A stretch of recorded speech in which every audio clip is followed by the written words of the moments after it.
Maju znam od kad je imala 2 godine, jedno veselo, zaigrano dijete i mislim da sa svojih 9,5 još uvijek to nije prestala biti.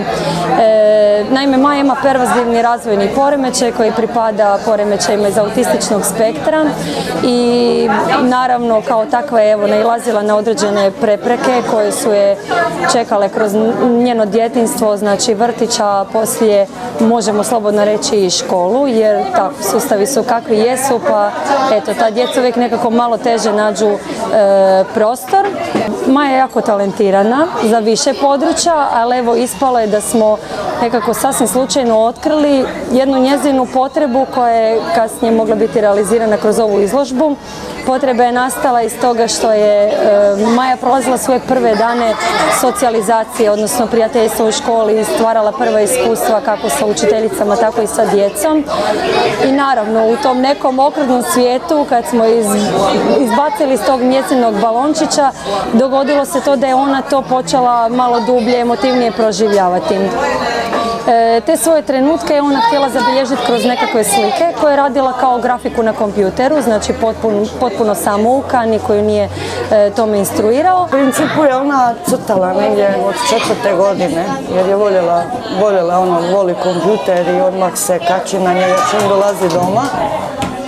Da je ograničimo nekako u tom, da ne ide po internetu, po stranicama bilo kakvim, smo joj otvorili Paint i počela je crtati polako i prije smo to brisali. Ja smo skužili da ima nekog smisla, da smo počeli spremati slikice u folder i tek nedavno, jer ja nisam neki kompjuterski tip, ni ja ni suprug, pokazala Barbari. I onda je ona rekla, wow, pa to je genijalno. I tako je došlo do te priče. U biti je inicijator cijeli Barbara, cijele te priče, da se to pokaže. Jer Barbara vam je rekla kako su bili njeni početci u stvari. I ponosni smo da smo uspjeli realizirati, da je uspjela u nečemu pronaći kanal da se izrazi.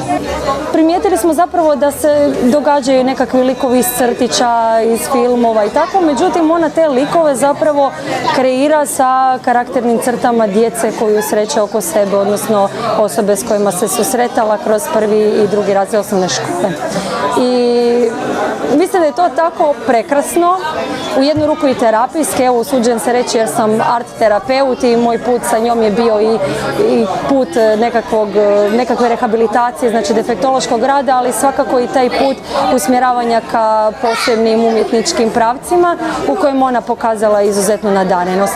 Mnogi su me pitali je li to nekakav trenutak da prikažemo neko dijete, da ispromoviramo nekakav njezin rezultat. Ja bih rekla da ne.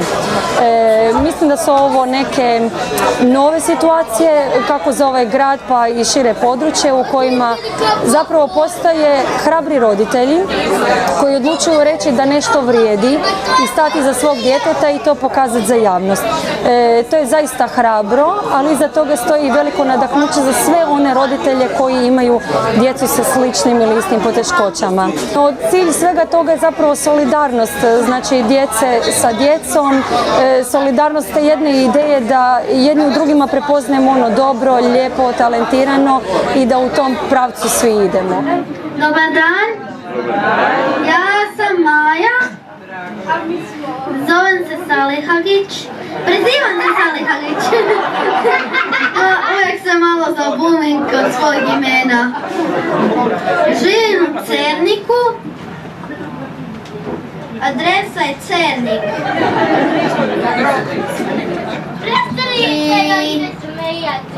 Prestanite se smijati, molim lijepo. Svako ima svoje talente. I svi smo mi kakvi, Majo? Svi smo posebni.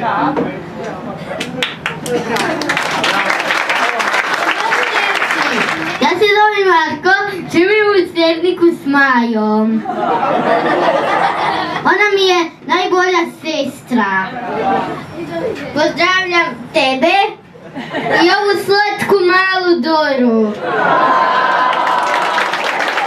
Čekaj, još nisam gotov. Ja volim Biti doma, a ne volim ići u školu. Krasno, baš lijepo.